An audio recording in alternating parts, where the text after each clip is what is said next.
నమస్కారం. వార్తా విశ్లేషణ కార్యక్రమం లైవ్ షోకి స్వాగతం. ముందుగా ఈరోజు విశ్లేషణ. డామిట్ అడ్డం తిరిగిందే, తమ వాళ్ళకే బీజేపీలో సీట్లు ఇప్పించాలన్న చంద్రబాబు ప్లాన్కు గండిపడిందంటూ సాక్షి ఆంధ్రప్రదేశ్లో బ్యానర్ కథనాన్ని ఇచ్చింది. ఆసరాతో అగ్రపదం, మన మహిళా ఆదాయం టాప్ అంటూ ఏపీ పొదుపు సంఘాల సభ్యులు సగటు వార్షిక ఆదాయం 2,80,000 రూపాయలకి చేరుకుందంటూ కథనాన్ని ఇచ్చారు. సోషల్ మీడియా చీడ పురుగులు, టీడీపీ జనసేన సోషల్ మీడియా విభాగాల పైశాచికత్వం, అందుకోసం ప్రత్యేకంగా విభాగాలు, వేలాది ఫేక్ ఖాతాలు అంటూ గీతాంజలి ఆత్మహత్య నేపథ్యంలో టీడీపీ జనసేనలో సోషల్ మీడియా చేసిన వికృత ప్రచారం నేపథ్యంలో ఈ కథనాన్ని ఇచ్చారు. 16న వైఎస్ఆర్ కాంగ్రెస్ పార్టీ అభ్యర్థుల ప్రకటన. ఒకేసారి 175 అసెంబ్లీ, 25 ఎంపీ స్థానాలకు అభ్యర్థులను ముఖ్యమంత్రి జగన్ ప్రకటించున్నారు. పల్నాడు జిల్లాలో ఇటీవల నిర్వహించిన గ్రామ వాలంటీర్ల అవార్డుల ప్రధాన కార్యక్రమంలో ప్రతిపక్ష నేతను విమర్శిస్తూ సీఎం జగన్ చేసిన ప్రసంగాన్ని చట్టవిరుద్ధంగా ప్రకటించాలని కోరుతూ దాఖలైన బిల్లును హైకోర్టు కొట్టివేసింది. ఇక సాక్షి తెలంగాణలో ఇందిరమ్మ పట్టాలు ఇప్పట్లో లేనట్లే అంటూ స్టోరీ ఇచ్చారు. రెవెన్యూ పరమైన అంశాల జోలికి ఇప్పట్లో వెళ్లొద్దని భావిస్తున్న తెలంగాణ ప్రభుత్వం పారాచూట్లకే ప్రాధాన్యం అంటూ బీజేపీ రెండో జాబితాలో రాష్ట్రంలో 6 ఎంపీ సీట్లకు అభ్యర్థులను ప్రకటించగా వాళ్లలో మెజారిటీ ఇతర పార్టీ నుంచి వచ్చిన వారే కావడం విశేషం. సరైన అభ్యర్థులు లేక బీఆర్ఎస్ వారిని బీజేపీ చేర్చుకుంటోందని కేసీఆర్ వ్యాఖ్యానించారు. బీఆర్ఎస్ తరఫున లోక్సభకు ఎన్నికలు పోటీ చేసే మరో 4 అభ్యర్థులను కేసీఆర్ ఖరారు చేశారు. ఆరూరు రమేష్ బీజేపీలో చేరతారనే ప్రచారంతో బీఆర్ఎస్ బీజేపీ మధ్య ఆరూరు హై డ్రామా అంటూ స్టోరీ ఇచ్చారు. ఇక ఈనాడు పత్రిక ఏపీ ఏషియన్లో యథాప్రకారం ఏడుపుగుట్టు వార్తలతో నింపేసింది. నిరుద్యోగులకు శాపం అంటూ ఏపీపీఎస్సీ మీద ఏడుపుగుట్టు వార్తనిచ్చింది. ప్రజలు గెలవాలంటే వైసీపీ పోవాలని చంద్రబాబు చేసిన విమర్శను సైతం ప్రముఖంగా ప్రచురించారు. అలాగే ఇక ఆ వార్తలను చదవాలంటేనే చేదరేస్తుంది కాబట్టి నేను ఆ వార్తలన్నింటిలోకి వెళ్ళటం లేదు. ఇక మరో 9 మంది జనసేనకు పచ్చజెండా అంటూ అభ్యర్థుల ప్రకటనపై వార్తనిచ్చారు. ఇక ఈనాడు తెలంగాణలో మాత్రం అందుకు విరుద్ధంగా ఇక్కడ ఏం జరిగినా రేవంత్ రెడ్డికి కాంగ్రెస్కి బాకావుతూ ఇక్కడ కాంగ్రెస్ కోసం అక్కడ తెలుగుదేశం కోసం పనిచేస్తున్న పచ్చి ఫిరాయింపు రాజకీయవేత్తగా రామోజీ మారారు. ఇక్కడ ప్రగతి పనుల సందడి అంటూ తెలంగాణలో ఎన్నికల కోడ్ అమలుకు రాకముందే శ్రీకారం అనే వార్తనిచ్చారు. అక్కడే ఏపీకి వచ్చేసరికి జగన్ ఏ ప్రారంభోత్సవం చేసినా, ఏ శంకుస్థాపన చేసినా వెంటనే వ్యతిరేక వార్త ఇస్తూ ఎన్నికల కోసం ఇదంతా చేస్తున్నారంటూ ప్రచారం చేస్తున్నారు. ఇక్కడికి వచ్చేసరికి పచ్చి కాంగ్రెస్ వాదిగా, అక్కడ పచ్చి తెలుగుదేశం వాదిగా రామోజీ మారి ప్రజల దృష్టిలో పూర్తిగా పలసనైపోయారు. కొత్తగా చేరిన వారికే బీజేపీ పెద్దపేట, మరో 4 అభ్యర్థులను ఖరారు చేసిన బీఆర్ఎస్. టీఎస్ఆర్టీసీలో 3,035 ఉద్యోగాలను భర్తీ చేయనున్నారు. ఇక స్కీములు ఎమ్మెల్యేలకు లింక్ వద్దు, అభ్యర్థుల ఎంపిక బాధ్యత అధికారులకు అప్పగించాలని తెలంగాణ ప్రభుత్వం తీసుకున్న నిర్ణయంపై వెలుగు పత్రిక బ్యానర్గా ఇచ్చింది. ఇక ఆరోగ్యశ్రీ కొత్త కార్డులు యూనిక్ ఐడితో ఇవ్వనున్న సర్కార్.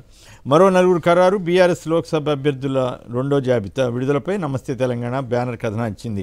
బెంగళూరు దుస్థితి మనకు రావద్దు, తాగునీటి ముప్పు ముంచుకొస్తోందంటూ మరొక వార్తను నమస్తే తెలంగాణ పత్రిక ఇచ్చింది. పంటలకు దేవుడే దిక్కని మంత్రి కోమటిరెడ్డి వ్యాఖ్యానించారు. వర్షం నీళ్లు తప్ప మరో దారి లేదు, ప్రజలు నీటిని వృధా చేయొద్దని మంత్రి కోమటిరెడ్డి వ్యాఖ్యానించారు.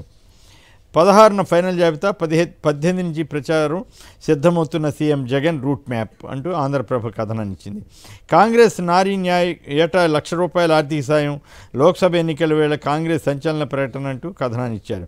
ఇక వార్త తెలంగాణలో నేడో రేపో ఎన్నికల షెడ్యూల్ అంటూ వార్తనిచ్చింది. ఎన్నికల బాండ్ల వివరాలను సకాలంలో ప్రచురిస్తామన్న చీఫ్ ఎలక్షన్ కమిషన్ వ్యాఖ్యలపై హిందూ పత్రిక కథనంగా ఇచ్చింది. కాంగ్రెస్ పాలనలో అణగారిన విభాగాలపై వివక్ష చూపిందన్న ప్రధాని నరేంద్ర మోడీ వార్తను దక్కన్ క్రానికల్ ఇచ్చింది.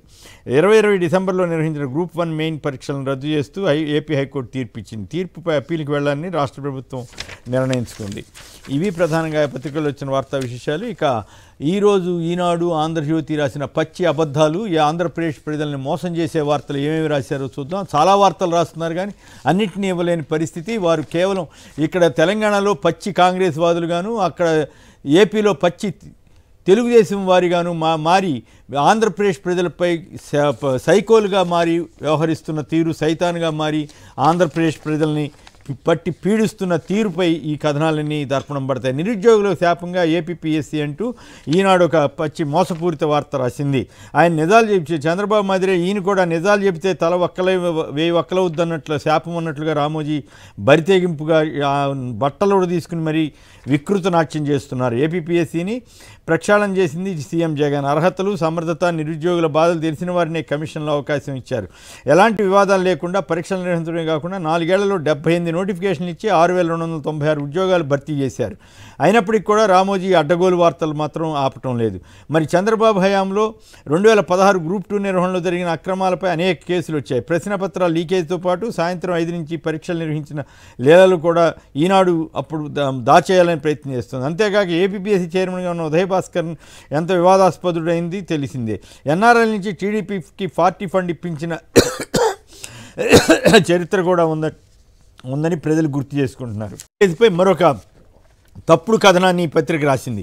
వివేక హత్య వాస్తవం ఏంటంటే వివేక హత్య జరిగిన తర్వాత 2 నెలలు అధికారంలో ఉన్నది చంద్రబాబు అయినా మళ్ళీ జగన్పై బురద జల్లడానికి, బట్టగాల్చి మీద వేయడానికి ఎన్నికల ముందు మళ్ళీ ఒకసారి ఈ వివేక హత్య చేసిన ఇంకా ఎన్నిసార్లు రాస్తారో ఇప్పుడు మళ్ళీ ఒకసారి రాస్తూ వాళ్ళ వికృత ఆనందాన్ని రామోజీ బయట పెట్టుకుంటున్నారు. ఇప్పటికే ఈ కేసులో 4 అరెస్టే జైల్లో ఉన్నారు. అయినా నిందితులను కాపాడుతున్నారంటూ పిచ్చి రాతలు రాస్తోంది ఈనాడు. అసలు హత్య చేశానని చెప్పిన దస్తగిరికి మాత్రం రామోజీ పూర్తి స్థాయిలో మద్దతు ఇస్తాడు. ఆయన కుమార్తె మద్దతు ఇస్తుంది. ఇది ఒక తమాషా. మరి వంగవీటి రంగా హత్య మొదలు మరి అనేక కేసుల్లో ఎవరెవరి పాత్ర ఉంది ఎప్పుడైనా రాశారా? ఎన్నాళ్ళు ఆ కేసు ఎట్లా నలిగింది, ఎవరు తప్పించుకోగలిగారు ఆ కేసులోంచి అనేది ఎప్పుడైనా ఈనాడు రామోజీ రాశారా? ఇక మరొక అబద్ధం ఏంటంటే ఉద్యోగాల విప్లవం, జగన్ మార్క్ మోసం అంటూ మరో చెత్త వార్త రాశారు. నిజానికి చంద్రబాబు టైంలో కేవలం 34,000 ఉద్యోగాలు ఇస్తే ఆంధ్రప్రదేశ్ చరిత్రలో ఎన్నడూ లేని విధంగా ఒకేసారి 1,50,000 ఉద్యోగాలు ఇచ్చిన ఘనత వైఎస్ జగన్ది. అవునా కాదా అనేది రామోజీ గారు ఆత్మపరిశీలన చేసుకోవాలి. అంతేకాకుండా మొత్తం మీద 2.21 లక్షల మంది ప్రభుత్వోద్యోగాలను క్రియేట్ చేసి ఇచ్చింది వైఎస్ జగన్. అలాగే కాంట్రాక్ట్ అవుట్సోర్సింగ్ ద్వారా మరో 4 లక్షల మందికి, ప్రైవేట్ పెట్టుబడుల ద్వారా మరో 1,20,000 మందికి, 4 లక్షల ఎస్ఎంఎస్సీల ద్వారా 15 లక్షల మందికి ఉపాధి కల్పించిన వీరికి మాత్రం ఒక్క ఉద్యోగం కనిపించదు. బహుశా రామోజీరావుకి వచ్చిన వృద్ధాప్యం కావచ్చు, లేదా ఆయన కింద ఉన్న వాళ్ళు పనిచేస్తున్న అడ్డగోలు వ్యవహారం కావచ్చు. స్కిల్ స్కామ్లో 371 కోట్లు జరిగిందని, అవినీతి జరిగిందని చంద్రబాబుపై కేసు వస్తే మాత్రం ఆయన్ని బుధానేసి తిరుగుతారు. ఇక ఆంధ్రజ్యోతి అయితే మరీ నీచానికి పరాకాష్ఠగా ఎక్కడైనా సరే మనకి అనుకూలంగా పెట్టుబడులు వచ్చినా, కాంట్రాక్టులు ఖరారైనా చండాలంగా వార్తలు రాయటం అలవాటు చేసుకుంది. ఈ కొణిజేడు ఇనుప ఖనిజం జిందాల్కే అంటూ ప్రైవేట్ సంస్థకు 89% వాటా అంటూ కథనాన్ని ఇచ్చింది. ఇండస్ట్రీస్ వస్తుంటే ఏడుపు, ఇండస్ట్రీస్ ఏదన్నా వేరే చోట పెట్టుకుంటే మనకెందుకు రాలేదని రాయటం. ఈ రకంగా టెండర్ విధానంలో కాంట్రాక్ట్ దక్కించుకున్న జిందాల్ సంస్థకి ప్రభుత్వం అనుమతిస్తే కూడా ఈ విషం చెమ్ముతున్నారు. ఏదైనా పెద్ద పరిశ్రమ వస్తుంటే విషం చెమ్మటం ఈనాడు ఆంధ్రజ్యోతికి మామూలు అయిపోయింది. ఆంధ్రప్రదేశ్ బ్రాండ్ ఇమేజ్ని నాశనం చేయడానికే రాధాకృష్ణ రామోజీరావులు కంకణం కట్టుకుని మరీ పనిచేస్తున్నారు. ఆంధ్రప్రదేశ్ ప్రజలు ఈ విషయాల్ని గమనించకపోతే ఈ ఆంధ్రప్రదేశ్కి మాత్రం చాలా తీవ్ర నష్టం జరుగుతుంది.